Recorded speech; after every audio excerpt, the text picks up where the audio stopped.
Hello viewers, नमस्कार।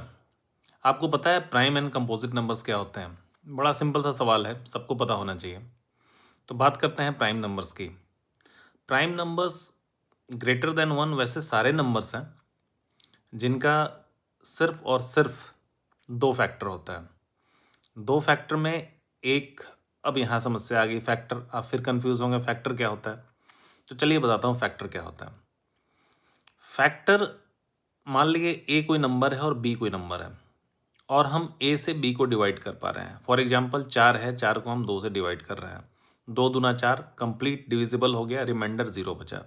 तो किसी भी नंबर के लिए वैसा दूसरा नंबर उसका फैक्टर होता है जिससे अगर उस नंबर को हम डिवाइड करें तो रिमाइंडर हमारा 0 आए। तो चलिए फिर चलते हैं प्राइम नंबर पे। फैक्टर आप समझ गए होंगे। तो प्राइम नंबर वैसे नंबर्स होते हैं जो जिनका केवल दो फैक्टर होता है। ये ग्रेटर देन वन होता है, सारे नंबर जो ग्रेटर देन वन है। ओनली दो फैक्टर कैसा होगा, एक तो वो नंबर खुद होगा और वो दूसरा एक होगा। ठीक है, एग्जाम्पल लें तो सबसे छोटा प्राइम आपका 2 है। ठीक है, अब दो को की हम बात करें अगर, तो दो या तो सिर्फ 2 से डिवाइड होगा कंप्लीटली या एक से डिवाइड होगा। तो दो फैक्टर्स मिले इसके, तो 2 हमारा प्राइम नंबर आ गया। अब 3 की बात करें, 3 के साथ भी वही होगा।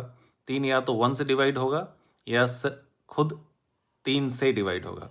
तो ये सारे नंबर जिनका सिर्फ, हाँ एग्जाम्पल फिर से डिवीजन समझने की, सॉरी डिफिनेशन समझने की कोशिश करते हैं।